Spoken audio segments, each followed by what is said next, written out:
much for attending today here in Portland Police Department. Mark DuBois, the police chief. With me here I have resident agent in charge of the Portland office, Chris Peavy, Lieutenant Nicholas Goodman, who runs the Criminal Investigation Division.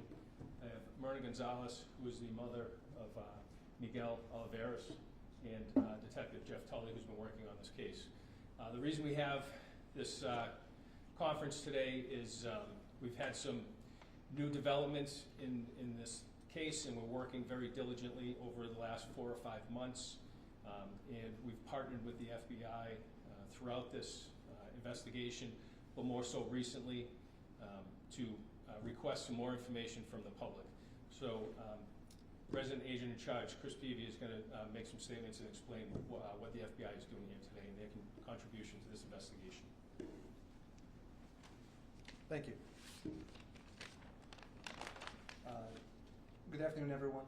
My name is Christopher Peavy. I'm the Supervisory Senior Resident Agent for the FBI in Maine. 18 years ago, 24-year-old Miguel Olivares vanished without a trace. Our hearts are with his family, especially his mom, Myrna, who's been haunted by his mysterious disappearance for years. The FBI's Southern Maine Gang Task Force has been working with the Portland Police Department to locate Miguel, and despite extensive investigative efforts, we still don't know where he is. That's why today we are renewing our call for the public's assistance, and the FBI is announcing a reward of up to $10,000 for information leading to Miguel's location or the recovery of his remains. Our goal with this reward is to incentivize anyone with information about Miguel's whereabouts to come forward and contact us. Miguel was born in Boston, was well loved by his family, and was last seen here in Portland back in 2006 at the Platinum Plus Club on Riverside Street. We strongly believe someone out there knows what happened to him after he left the club, which is why we're asking anyone with information to come forward. You can contact us at 1-800-CALL-FBI or submit a tip online at tips.fbi.gov.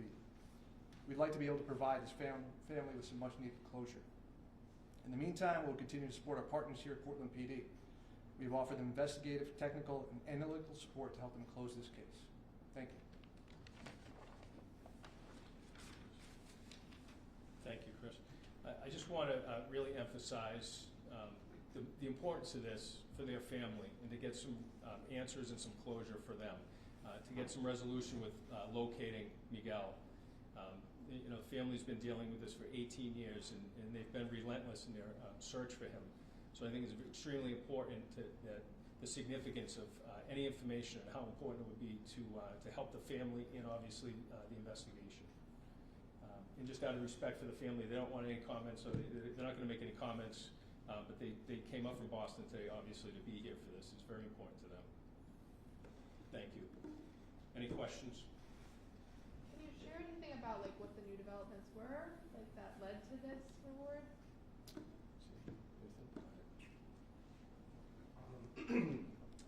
Yeah, we probably can. I'm Lieutenant Nick Goodman. I work in the Criminal Investigation Division. Detective Tully and Detective Haggerty are actually the primary detectives working the case. We're not going to really get into details on specifics of the case, but we have had movement. We always talk about the football or the pendulum needle moving. We had movement in that direction of positive gains for us, and that's kind of what we're hitting on now. So we reached out to the FBI to give us that little push that we think we need to hopefully take this to the finish line and bring Myrna and her family. We talk about closure, but I don't even know if it's going to be closure, but just steps in the direction of finding out what happened to her son. Do you believe that he's dead? And obviously it sounds like that's what you believe, and you're hoping that somebody can lead to his remains. And I know the family is seeking this closure. Yeah, it's easy for us to talk about death, right, because it's not our child. I've talked to Myrna, quite a bit over the last 3 or 4 months. Most every week we're on the phone or texting, or I drive down and meet with her and the detectives down in Boston. Is it logical that he's deceased? Probably. But again, it's easy for us to say that because it's not our child. There's always hope that he is alive and out there, but we ran down those leads long ago, whether it's the hospitals or different clinics, wondering if he has a head injury or forgot who he was. We kind of went over all that back in 2006. We didn't come up with anything. So most logical answer is probably yes, but Well, I believe there was this original theory that he was lured up here, possibly the victim of murder, because he had some in possession of a cell phone that had names and numbers containing known drug dealers. And now I see at the top of this press release, Southern Maine Bureau, the FBI, Southern Maine Gang Task Force. So is this all sort of, does anything ever come of that phone, for example? yeah, we wouldn't get into details of that or specifics with the open investigation. I think that was released partly back in 06, 07 when we started the investigation. We wouldn't comment on that now. Were you able to identify any of the people who left that person who left the club with Miguel? Yes, we've identified everybody that we have identified. We've borderline talked to all of them. I don't think there's a lot of people that we don't know who's involved at this point.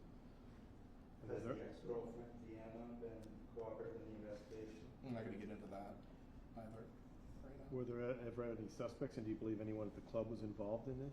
We have a working theory, but we're not going to get into it with you guys right now. We do have a working theory. We've shared part of that with families. We haven't even shared some of this with a family because we want that information out. If we get the information out, it leads to people making up ideas to try to get a reward, and that's not what we want.